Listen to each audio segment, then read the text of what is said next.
Hi everyone, it's Ted with the Homes team at William Raveis Real Estate, and today I am excited to be here on location at Phoenix Mechanical in Elmsford, New York with Jon Nissman. Jon is a principal at Phoenix Mechanical. Phoenix Mechanical is a full-service HVAC company that does installation, service, maintenance, home energy efficiency, plumbing, and more.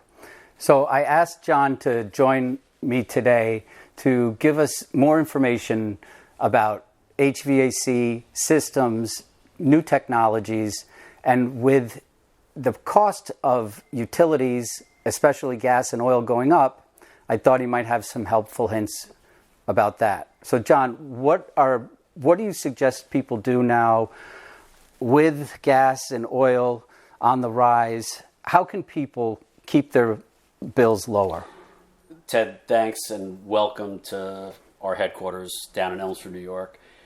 Especially this time of year, you mentioned gas and oil, but electric also has probably tripled as far as the rates locally. So this time of year, it's even more apparent, at least with regards to air conditioning, that people are running equipment that's 25 years old, even 20 years old, that are not in good shape, that have leaks in the refrigeration system. So the compressors run 24/7 sometimes to cool homes. So this time of year, running a 25-year-old air conditioning system is not great. So certainly one thing you could do is be proactive in upgrading your equipment. Mm-hmm. AC equipment, and then when we talk about gas and oil, upgrading a 25-year-old gas furnace or upgrading a 30-year-old boiler.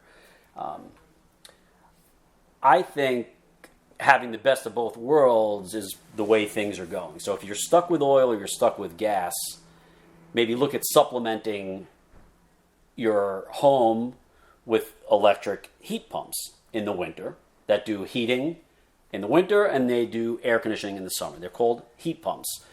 You could have it as backup heat, you could have it as primary heat, and it will help offset your oil and gas usage. So it's interesting that you mentioned heat pumps, because I purchased a split system which has a heat pump and an air conditioner years ago, and what I do, to your point, is in the shoulder months. So the months that I have oil heat. In the months that it's spring where it's not 30 degrees out and it's warming up, the heat pump saves me from having to use oil at those times of the year. So I do use less oil when I use the heat pump at certain times. So that is something that I do myself, and I would recommend it to people. Well, when I renovated my own home, in my own house, I put in a heat pump system. So I kept the oil because I wasn't 100% sure I was ready to get rid of oil completely, but I ended up putting in a heat pump system that runs, I would say, 80% of the winter, just high efficiency electric heat pumps. My oil does my hot water, but definitely helps offset the cost of oil. What new technologies are there that exist today that maybe a few years ago didn't exist that you could talk about that might be worth considering? The newest technology, which really has been around for a while, has been in those mini split heat pump units.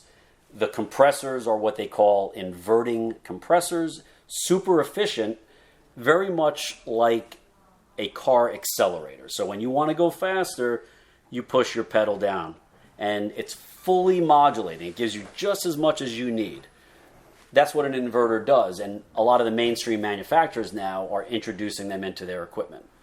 In addition, some of the federal regulations have mandated that the manufacturers put more efficient motors in, and they're actually mandating certain efficiencies in municipalities locally, and everything is trending towards more energy efficient equipment.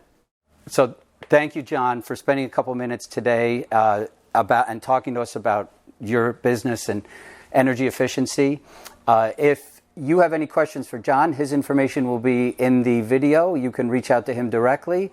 Any questions about real estate in general, you know where to find me.